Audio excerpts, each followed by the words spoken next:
రైతు సోదరులకు నమస్కారం. ఎవరైతే మన ఛానల్ని ఇంతవరకు సబ్స్క్రైబ్ చేయలేదో దయచేసి మన ఛానల్ని సబ్స్క్రైబ్ చేయండి, మన వీడియో షేర్ చేయండి, ఒక లైక్ అయితే చేయండి.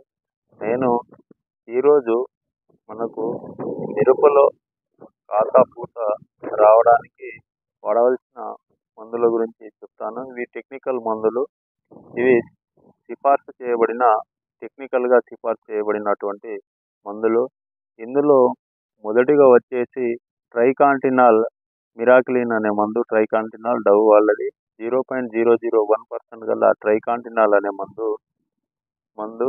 దీనితో పాటుగా నైట్రోబెంజిన్ అనే మందు, దీనితో పాటుగా 13045 అనే ఈ మందులను మనం మార్చి స్ప్రే చేసుకున్నట్లయితే వేరే మందులతో పాటుగా మనకు ఈ మిరపలో కాతా పూత రావడానికి ఆస్కారం ఉంటుంది. దీనితో పాటుగా మనకు కాప్ సెట్ అవ్వడానికి ఈ టెక్నికల్గా సిఫార్సు చేయబడినటువంటి మందులను ఉపయోగించుకున్నట్లయితే మనకు మంచి ఫలితం ఉంటుంది.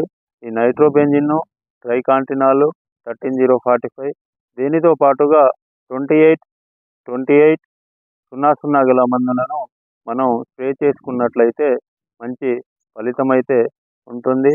ఏవైతే ఈ బయోస్టిమ్యులెంట్ మందులతో పాటుగా వీటిని స్ప్రే చేసుకున్నట్లయితే మనకు మంచి రిజల్ట్ ఈ మిర్చి తోటలలో ఉంటుంది.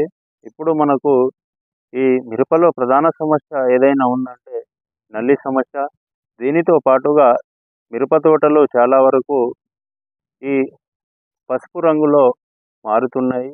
ఈ తెగుళ్ళ వలన ఈ జింకు లోపము ఒకటైతే, దీనితో పాటుగా ఈ తెగుళ్ళ వలన తోటలు అనేటి పసుపు రంగులో ఒక తోటతో పాటుగా ఇంకొక తోట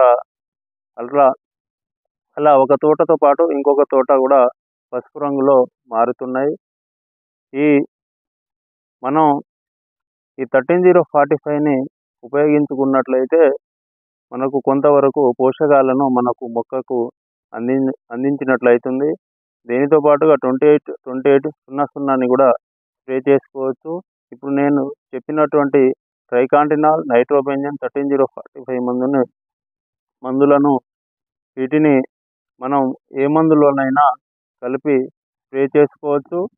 లేదా ట్రైకాంటినాల్, నైట్రోబెంజిన్ని ఒకసారి 13045ని వేరే మందులతో కలిపి మనం స్ప్రే చేసుకున్నట్లయితే మంచి రిజల్ట్ ఉంటుంది. ఈ మందులు మనకు ఈ ట్రైకాంటినాల్, నైట్రోబెంజిన్, 13045 అనే మందులు మనకు కాతా పూత రావడానికి మన తోటలో ఉపయోగపడతాయి. ఎవరైతే మన ఛానల్ని ఇంతవరకు సబ్స్క్రైబ్ చేయలేదో దయచేసి మన ఛానల్ని సబ్స్క్రైబ్ చేయండి, నా వీడియో షేర్ చేయండి, ఒక లైక్ అయితే చేయండి. Thank you.